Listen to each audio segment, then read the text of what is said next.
paglilingkod do at pakikinig ng salita ng Diyos sa ating pinag-aaralan ngayon. If you remember last week, pinag-usapan na ho natin itong loving God more in 2011. Remember, sabi ko pa sa inyo last week, lagi nating sinasabi to, simula nung ito yung naging mission and vision natin, that we exist to love God, to know Christ, and make Him known. At nagkaroon po tayo ng ulirat na, bakit hindi natin ito i-declare every Sunday, para ito yung patuloy na mangyari sa ating buhay, hindi na ho natin, hindi na tayo lumiban, na pagkatapos natin, bago matapos ang ating gawain, at pansamantala tayo maghihiwalay, ay lagi natin sinisigaw na tayo po'y nabubuhay upang ibigin ng Diyos, upang makilala ang Panginoong Hesus at ipakilala ang Diyos, ang abang sa langit at ang Panginoong Hesus sa iba. Amen? Marami pa ho sa inyo nakatanggap ng tarpaulin na 24 inches by 24 inches. Andun yung picture ng family natin. Natatago niyo pa ho ba yun? The Bernardino family exists. Sino po wala nun? Taas nga po ang kamay. Lahat tayo meron nandito. Siguro yung mga bago, baka ho, itong sa anniversary natin, kunin natin yung mga yung mga bagong family, bibigyan natin nun. Napo, this anniversary. Pastor Ipe, kayo na ba anniversary? Sa April ho, anniversary natin. Ilang taon na tayo, Pastor Ipe? 8 ho na kaganin yung kamay, 9 na po tayo. Malapit na ho tayong mag-10 taon. At hindi lang po abot to ng 15 taon o 20 taon. Habang nabubuhay po at andito tayo. At habang hindi po kinukuha ang church ng Panginoon, mag-i-exist ang Heart of Worship. Amen? Do you believe that, church? Amen. Kasi hindi po ang support ng Heart of Worship, hindi po nanggagaling kung sinong tao. Galing po sa Diyos. Ginagamit lang ng tao. Glory to God. Palakpakan natin ng Lord. So, lagi natin ito sinasabi. Lord, I exist to love you, to know you, and to make you known. At last week, pinag-usapan natin na si Lord, mahilig pala magtanong pagdating sa pag-ibig natin. Mahal mo ba ako? Natatandaan niyo po, sinong tinanong? Si Pedro. 3 beses tinanong. Nung si Pedro hindi makasagot ng kung gaano kalaki nga ang pagmamahal ng Panginoon, pero alam na alam ko, sa puso ni Pedro gusto niya pagmalaki ni Peter, gusto niya pagmalaki, mahal na mahal ko ang Diyos. Mahal na mahal ko kayo, Lord. Although na-fail ko kayo, di ba na-fail ni Peter si Lord? Tumilao kang manok, tama po, natatandaan niyo yung kwento? Na-deny niya si Lord, pero nung oras na yun, na nakita niya muli ang Panginoon, siya yung unang tumalon sa tubig at pumunta sa Panginoon. Dahil gusto niya at mahal na mahal niya ang Panginoon. Kaya hindi na makapagmalaki si Pedro ng oras na yun. Kasi po binago ang puso niya. 3 beses na tinanong si Pedro. Napapatunay lang po na tayo po na mga nagmamahal sa Panginoon, sa ating pag-aaral last week, ang una pong katotohanan, hindi po mahirap mahalin ng Diyos. Pero po ba ito nahihirapang mahalin ng Diyos? Hindi mahirap mahalin ng Diyos. Tanungin niyo po yung nasa labas, yung mga hindi pa ganong kilala ang Panginoon tulad ninyo sa pagkakilala ninyo, although kilala na nila sa some measures, sila ho madaling magmahal sa Panginoon. Marami nga ho, ginagawa yung maraming bagay para mapakita nila yung devotion nila sa Lord. Lalo yung mga Filipino, alam niyo po ba, di ba? Tuwing may piyesta sa mga lugar-lugar, meron po lumalakad ng walang saplot sa paa. Di po ba? At lumalakad ng malayo at kung ano-anong ginagawa dahil gusto nilang maparamdam sa Diyos ang pag-ibig. Amen? Tayo pa ho lalo, mas kilala at kilala mo ang Panginoon. Hindi po mahirap mahalin ng Diyos. At pinuweba ho natin yan last week. Ang maganda pa ho, ang lahat ng nilalang sa mundong ito ay ginawa para ibigin ng Diyos. Kaya nga po, binigyan tayong kakayanang umibig. Ang ginagawa po ni Satanas ng ating kaaway, ninaalis niya yung focus mo sa tamang dapat pagbigyan ng pag-ibig na yan. Sinasabi po sa puso natin na meron pong kakulangan doon na ang Diyos lang ang makakapuno. At ang pag-ibig ng Diyos ang makakapuno. At ikaw naman ngayon, dahil ginawa ka niyang umibig sa Kanya, ay may ibig mo siya at may kakayanan ka. Kaya nga po Satanas, inaalis niya yung mga pamamaraan mo, yung focus mo, na ibigin pa ang Diyos. Kaya kapatid, kung saan mong mahirap ibigin ng Diyos, nagkakamali ka. Last week ko, pinuweba natin mula sa Amazing Scriptures na hindi napakahirap ang ibigin ng Diyos kasi una siyang umibig sa iyo. Araw-araw na nararamdaman mo ng pag-ibig ng Diyos sa tuwing gigising ka na hindi natapos ang buhay mo. At kung may problema ka man, mararamdaman mo po rin ang pag-ibig mo kasi tinataas ka niya above the storm tulad ng kanta natin kanina at nagiging still ka sa buhay. At pangatlo, kayang-kaya mong ibigin ng Diyos. Bakit? Ginawa ka nga niya para ibigin siya. Kaya nga po, Tayo, kailan nagsimula na inibig natin ng Diyos? Nung tinanggap natin siya bilang Panginoon na tagapagligtas.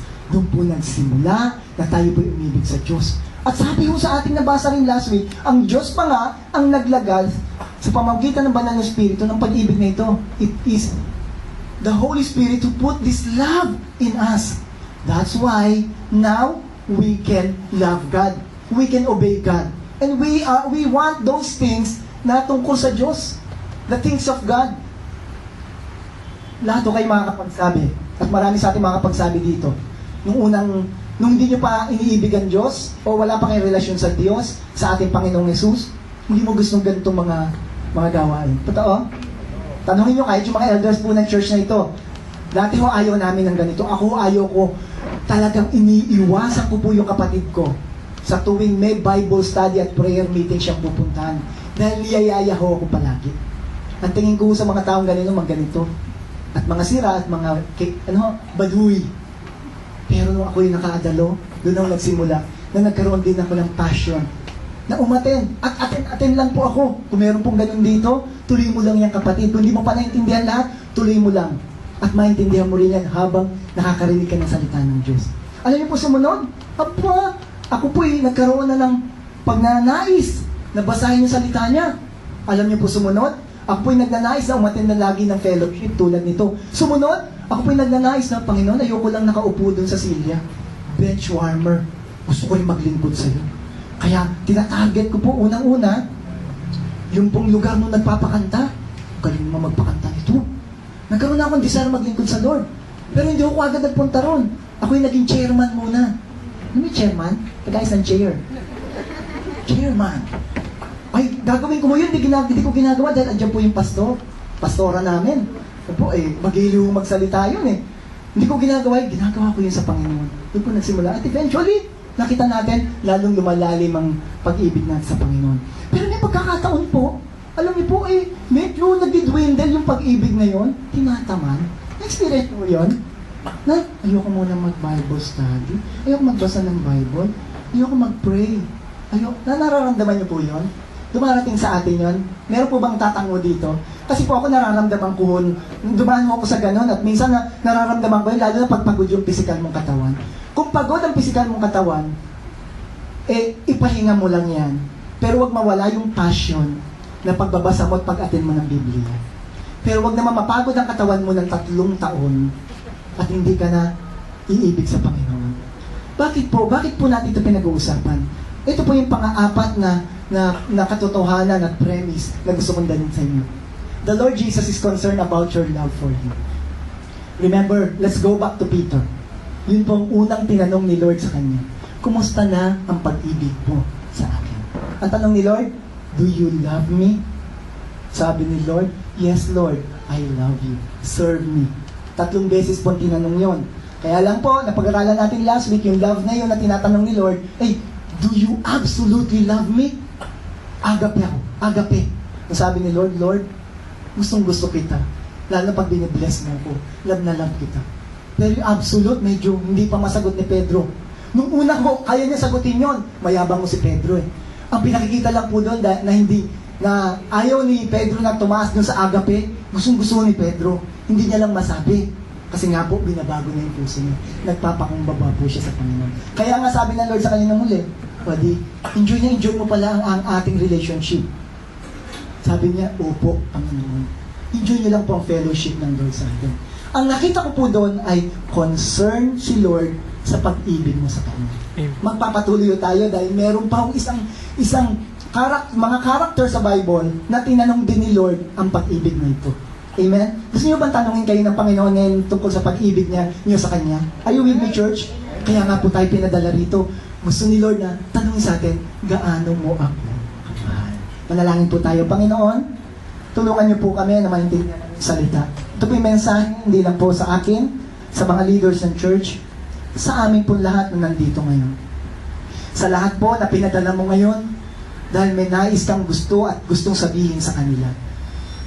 Panginoon, dalangin ko Lord na kumilos kayo, gumawa kayo mightily sa buhay ng naming lahat. Banal na Espiritu, inayaan po namin na kumilos kayo. Kung meron po dapat kayong gawin na conviction, gawin niyo po ngayon, O Diyos. Kung meron po kayong dapat na sabihin sa amin na dapat baguhin, dapat alisin o dapat idagdag? Turo mo po sa amin ngayon. Linis at naghayaan po namin kayo na kumilo sa amin. Salamat po, gamitin niyo po ako ng daling ng pagpapala, banal na spirito. Sa pangalan po ng Panginoong Jesus, makita namin ang kapangyarihan ng pagkilos ninyo. Lahat tayo magsabi ng Amen. Amen. Sabi ko nga sa inyo, si Pedro, tinanong ng pag-ibig ng Diyos, alam niyo po, sumulat din po ng postcard si Lord Jesus. Ito yung pananaw dito ni Chuck Swindoll, Postcards for the Church. At ito po yung postcard na to, yung small letters na to, di ba pag postcard do, sa likod nun may susulat ka lang konti, di po ba? Andito ako ngayon sa Qatar, Jomar. Club, Jelay. Di po ba yung mga gano'n? Ang ganda pala ng Qatar, Jomar. Di ba? Mga gano'n. Love. Yun na nga. Tapos nandun, lagot ka sa nanay ko, Jomar. P.S. So, tingnan natin, postcard lang po ito. Matatagpuan natin sa Revelations chapter 2, verse 1 to 7. Basahin po natin lahat. Sundan niyo po ako habang nagbabasa. Write this letter to the angel of the church in Ephesus.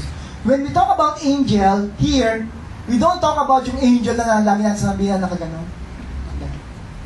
Alam niyo po yung angel na napipicture natin, tapos merong pakpak sa likod, tapos merong kulot-kulot na buhok.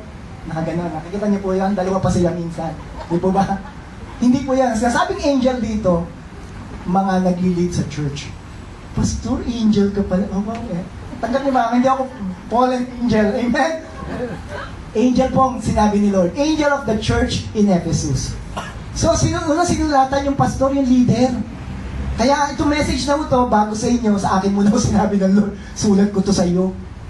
Angel of the church in Ephesus. So, anong pangalan po ng church? Ano pangalan po ng church? Ephesus. Ano po? Ephesus. Mamaya makita natin, ano ba yung Ephesus na yung Pastor Ipe? Meron din pong book niya, sinulatan si St. Paul.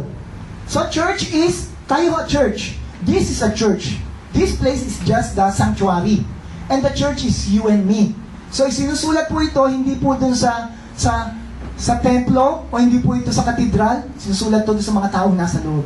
Pwede nyo palitan ngayon yung Ephesus na yan, lagay natin, mga taga-Las Piñas o Heart of Worship. This is the message from the one who holds the 7 stars in his right hand. The one who walks among the 7 gold lampstands. And this description po, dinidescribe dito, who is the one, is the Lord Jesus Christ. So kanino po nanggaling yung message? Kay Lord Jesus Christ. Sinong sinusulatan? Ang Church of Ephesus. Tuloy na verse 2. In verse 2, it says, I know all the things you do. I have seen your hard work and your patient endurance. I know you don't tolerate evil people. You have examined the claims of those who say they are apostles, but are not. Ang gagaling ho dito taga-Ephesus. Kita niyo ba? Ang galing sa theology, ang galing sa Biblia. Mali ang sinasabi nito, mamang ito. Hindi natin pakikinggan to. Mga magagaling po sa Biblia. You have examined the claims of those who say they are apostles but are not. You have discovered they are liars. Ang tatalino po nito pagdating sa Biblia. Talaga namang mga studios, alam nila kung ilang books ang Bible. Ilang books na po ang Bible? Hoy, parang tayo talaga taga-Ephesus 66. Amen? No? Ilang authors? 40 authors. Amen? Praise God. Sumunod, you have patiently suffered for me without quitting. Aba, hindi po ito mga nag-give up na mga Christian. Ang ganda po, no? Verse 3, tingnan mo natin. Mamaya na natin bigyan pa ng mas maraming puwang. Verse 4, but I have this complaint against you. You don't love me or each other as you did at first. Sabi ko sa inyo, concern po si Lord sa pag-ibig. Una po kay Pedro tinanong, at marami rin yung tinanong sa Biblia niya. Ang sumunod do, itong mga taga-Ephesus. At ngayon po, mensahe sa atin to, tayo po ay tinatanong din ni Lord. Hindi para i-condemn. Dahil po ang church na ito hindi nagko-condemn. Ang Panginoong Holy Spirit hindi nagko-condemn, nagko-convict at nagko-correct. Nagtanong po ang Panginoong Jesus, hindi para sa mga walang kayo. Bakit? Diba? Bakit hindi nyo iniibig tulad ng dati? Hindi po ganon. Gusto niya pong i-correct. Kaya nga po yung verse 5 sabi dito, look how far you have fallen from your first love.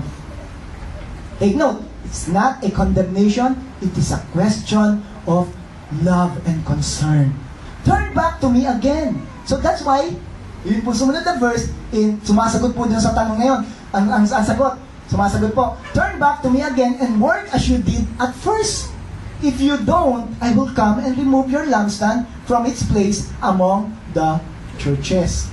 Verse 6 and 7, but there is this about you that is good. Oh, galing po ni Lord. Hindi po nagko-correct si Lord na hindi ka kinokomment. You hate the deeds of the immoral Nicolaitans.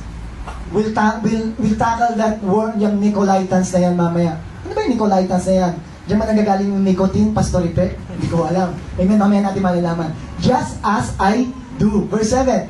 Anyone who is willing to hear should listen to the what? Spirit, and understand what the Spirit is saying to the churches. Everyone who is what? Are you victorious? Oh, wow! Will eat the tree of life in the paradise of God. Kapatid, may tree of life dun sa paradise. Kakain ka na. Mamaya, titingnan natin ano ba yung tree of life na yan, Pastor Ipe. Baka ma-impacho ko dyan pag kinain ko. Mamaya natin tingnan.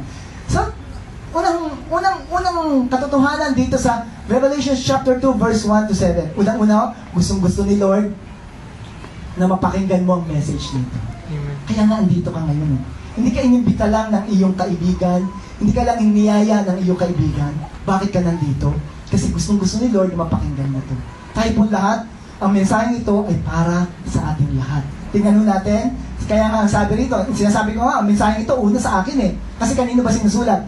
The angel of the church in Ephesus. And this angel or this pastor of this church will share it to the congregation o sa mga taong nakikinig sa kanya. So write this letter to the angel of the church in Ephesus. This is the message from the one. Who is the one? Christ. Alam niyo po, tuwing linggo na nagpupunta tayo sa lugar na ito, gustong-gusto ni Lord na mapakinggan mo ang mensahe niya sa iyo. Hindi lang po ako at yung mga kapatid natin na nagsasalita rito, ginagamit ng Panginoon. Pero yung salita ng Diyos, yung mensahe niyon, hindi lang pong personal na mensahe ng bawat tumatayo dito na pastor o elders ng church. Ito po yung mensahe mula sa Panginoon. At ang ginagawa natin, binabasa natin, ay salita ng Diyos, ang Biblia.